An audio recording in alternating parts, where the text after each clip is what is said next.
Ben Snow is the visual effects supervisor for the film Dungeons and Dragons: Honor Among Thieves. I'm Matt Noble of Gold Derby, and I want to start off by asking you, Ben, you've been nominated 4 times for Academy Awards for work ranging from Marvel, Star Wars, war films.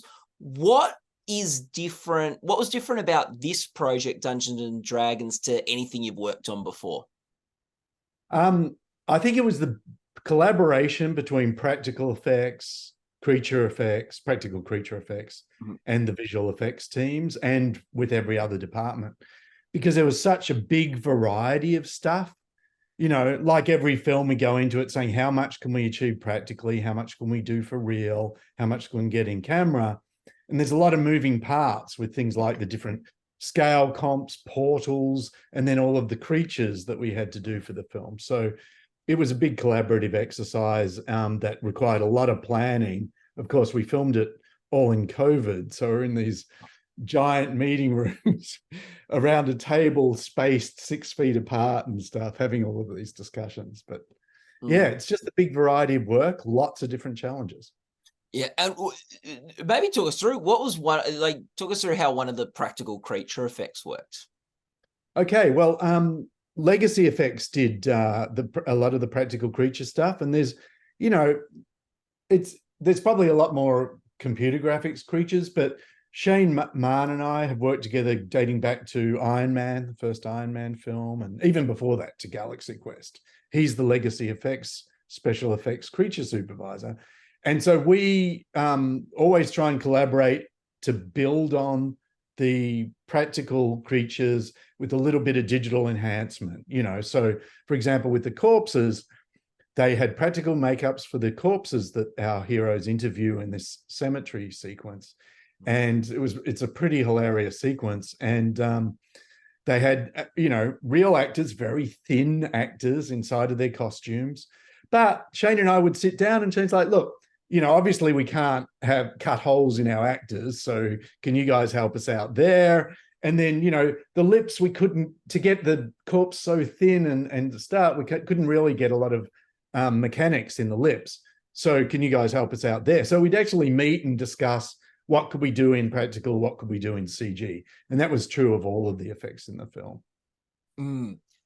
It's interesting you mentioned Galaxy Quest, because that's such like a fun film. And like Dungeons and Dragons, also a really fun film where you've got some like great, like sort of some characters and great visual effects sort of stuff, but also there's a tone of comedy, and sort of in some ways the film doesn't take itself too seriously. How does that approach how does that affect how you approach visual effects, that sort of the tone that's a bit more of the comedic side of things? I think it actually requires us to be more careful, because even though the film is funny and, doesn't take itself too seriously, it does take the world it's creating very seriously. So I think the jokes wouldn't land unless we really put a fair bit of effort into making the stuff look as real as we could. So, in a way, you kind of end up struggling a bit harder to say, look, I don't want it to be the effects people are laughing at. It's got to be the jokes people are laughing at. And the jokes are going to land if that suspension of disbelief is there. And that's where we sort of really come in. It's a fantasy film. You can lean into certain things like practical creatures here and there and all of that sort of thing. And then it actually affects things like the giant red dragon that we have in a section of the film, because he's supposed to be funny. I mean, the directors wanted to make something that was unique to them. It was something that played homage to the Dungeons and Dragons characters that players and fans really like, but it's special to the film. And so our big threatening red dragon in the film, the most prominent dragon in the film, is morbidly obese. And we, the animation team studied footage of fat corgis and giant elephant seals rolling around the place to try and make it feel like that. But it's also got to be a bit threatening. It's still got to be a threat to our characters. So it was like one of those, barroom brawlers that who looks giant, but you're still scared of. Yeah. And like, I think as sort of talked about the fans of Dungeons and Dragons, and people are familiar with the game. People are very passionate about Dungeons and Dragons. Yeah. How much did you like? How much did you like have to sort of your work based on expectations that Yeah. people might have for what things looked like and felt like, and how much freedom did you feel to go and do things differently? Well, it's I've worked on a couple of, like, obviously I've done some work with Star Wars and Marvel, and where you have a canon that you're trying to work within a little bit. And Dungeons and Dragons was a similar experience in that we had the Wizards of the Coast available. They're the people that sort of administer the Dungeons and Dragons universe. And they would give us a lot of support, and they would urge us to take things seriously. Like, there's a couple of different types of, well, there's tons of magic in the film, but you've got wizards and you've got sorcerers. How do we differentiate their magic? How do we, but we're also conscious of setting up the universe a little bit. So it was a support. We had a lot of illustrations from, years and decades of Dungeons and Dragons lore, a little bit like the Lord of the Rings team had when they were going into that. But we also had the freedom to try and make something that was unique to our project. So take the best bits and see if you can build on those, it was our motto. And, I think it just gave us this rich source of material to draw on. What was the biggest challenge for you in the film, or one of the big challenges, if it's hard to pick? One of the big challenges was probably the gelatinous cube. There's been a few gelatinous cubes in movies.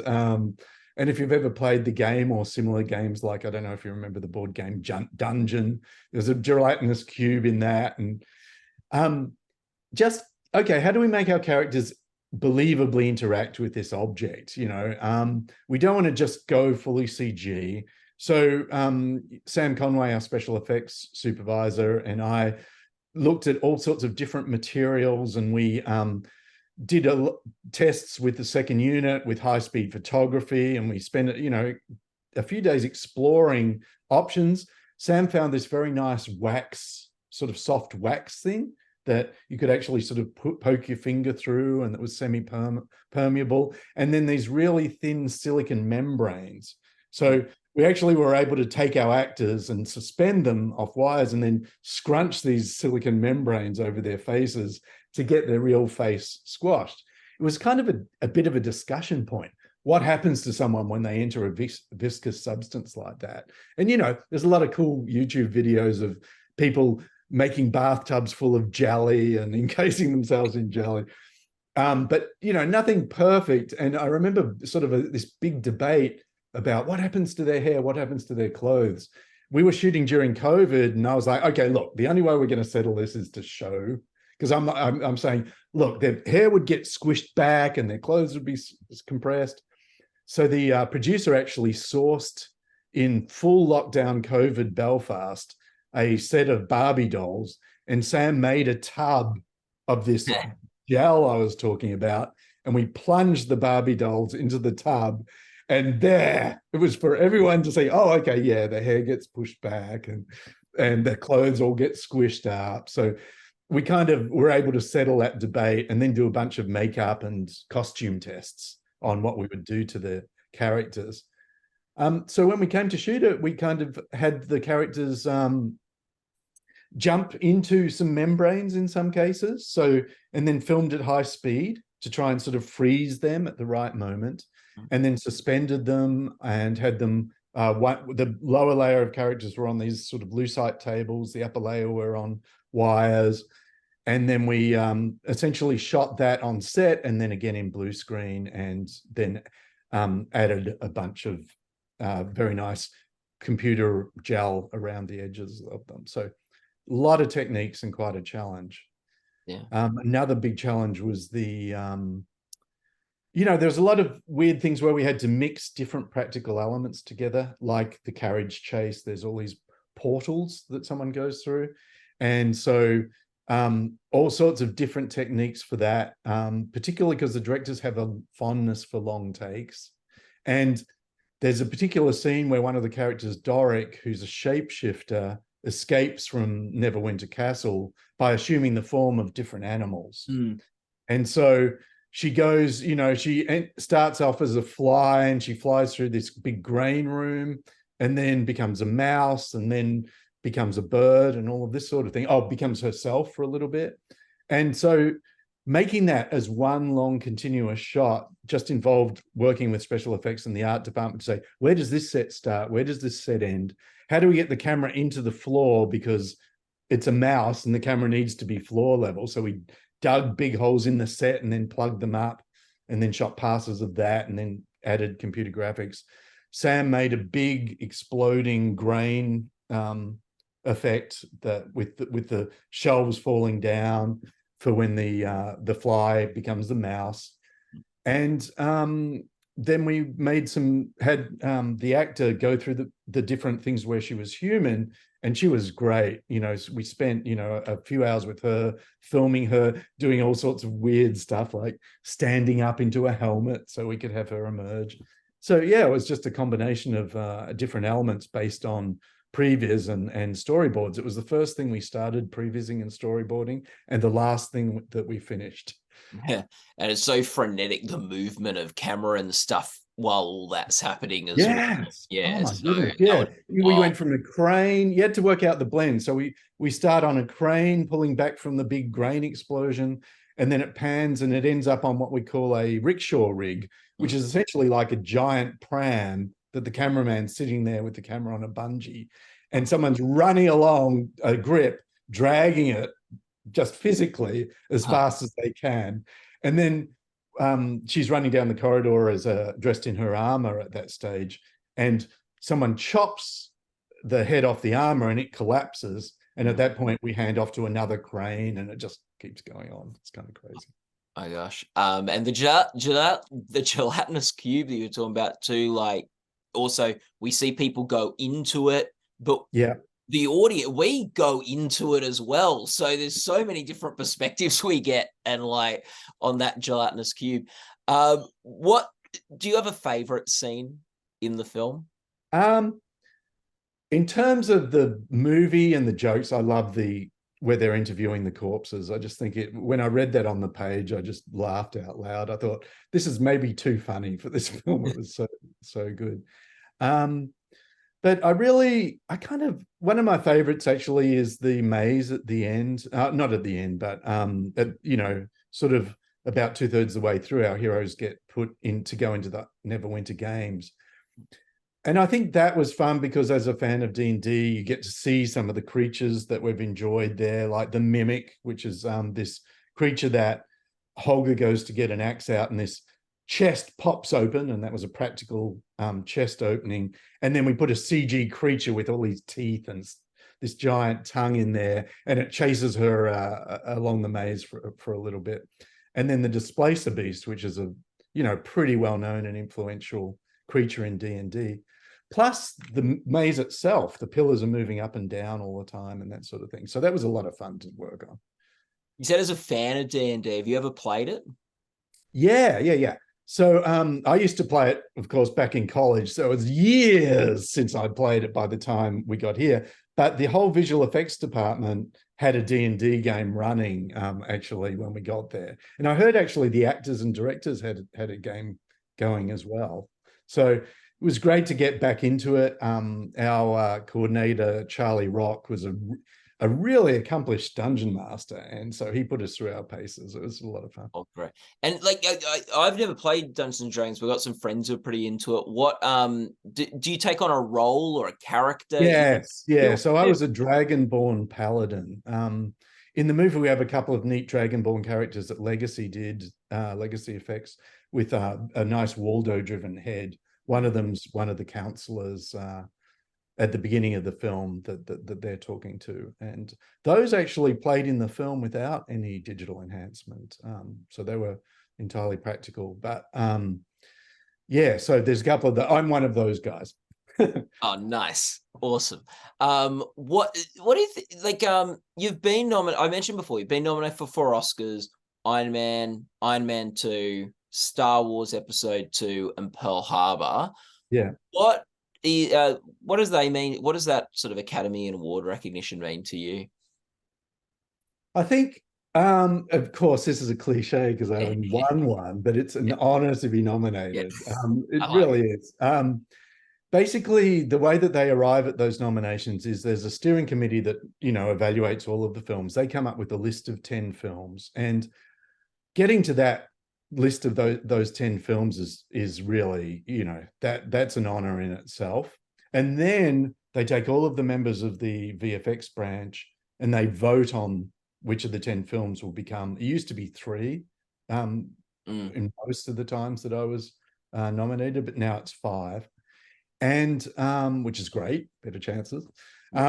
And everyone votes on it. And so it seems to me a very thorough process. You look at a 10-minute reel, you have a 3-minute reel, and then some question and answers, and a 3-minute before after reel and question and answer. So I kind of feel like getting that nomination is a high honor because you've been evaluated by your peers, and then getting the actual award, it becomes a little bit, the whole Academy membership votes on that. So all sorts of factors come into play. Yeah, and like that's a good point, because actually to get nominated, I know it's a cliche, it's just not to be nominated, but that is what your particular peer group makes those nominations. So that's right. Understand visual effects and work in visual effects that vote for the nominations. Then the winning, it opens up to the whole Academy. So like that's right. So where I guess like there might be a bit of more just what someone who doesn't work in visual effects thinks makes. Yeah, I mean, it comes down to, with a lot of the categories like visual effects, there's other factors in play. Did they like the movie? Did they think it needs recognition, but they don't give it a actor award or a best picture award? Do you vote for visual effects? Like, yes, I am. I did join the Academy, and I'm one of the people who vote. I'm not on the steering committee, but I'm in the audience voting on the night of the Bake Off. Yeah, when you don't need to name specific films, but what do you look for when you're voting for visual effects? Like, what to you makes great visual effects? Oh, it's really a great question. So I look for, I'm very story orientated, and I look for how does the visual effects support the story of the film? Would the film be the same if you didn't have the visual effects? How does it really reinforce what you're seeing on the screen? I look for innovation. I look for quality. Like, I like the effects to be very polished, but I also consider, is the effect, what conditions were they working under sometimes? Like, if they had a low budget, that shouldn't disqualify them in my mind, because having some inspiration and getting the story on the screen against odds is actually a good thing. I mean, anyone who's worked in this industry has had to face budget problems. You've always got, like, Dungeons and Dragons was a very ambitious film, and we had to be imaginative with how we approached and solved problems. And that's another great strength of being able to use special effects and creature effects and CG visual effects all together in a film and choose the best horse. And having filmmakers that are, okay, yeah, when we're, there's a scene where they reverse gravity and everyone in this playhouse goes plummeting to the roof and falls down. And okay, you could imagine a scenario where you might CG a lot of that and then just shoot some blue screen stunts, but we were able to build an upside down roof set and have people drop onto the set for real. And it just helps anchor it a little bit. Yeah. So quality and imagination, and does it serve the story? And I guess to finish off, Ben, what do you think is special about the story of Dungeons and Dragons? What do you think's particularly sort of magical, pardon the pun, about this film and this story that you helped tell? I think it's transportive in terms of just showing you another world. It's definitely a chocolate box. It's really stuffed with all sorts of treats, I think. But honestly, when it comes down to it, the characters they make a great team. You really feel the teamwork in what they're doing. All of the actors worked well together. They're all fun to work with. They're all enthusiastic about what we were doing. And so you know, their story, which, you know, essentially it's a heist film in some ways, right? Their story of both trying to, you know, outwit Hugh Grant's character and also, you know, help save or help reunite our main character Edgin with his daughter. That all, it kind of gels and works together, and we have all of these opportunities then to explore the world of Dungeons and Dragons and have a lot of fun with it. Well, Ben, thank you so much for talking with us today. All the best of luck with upcoming awards for Dungeons and Dragons. Hope you get back in that Oscar race. And people watching this interview can follow our awards coverage at goldderby.com. Ben, thanks so much for your time today. It was a great chat. No, it was a great chat. Great to chat to you. Thank you.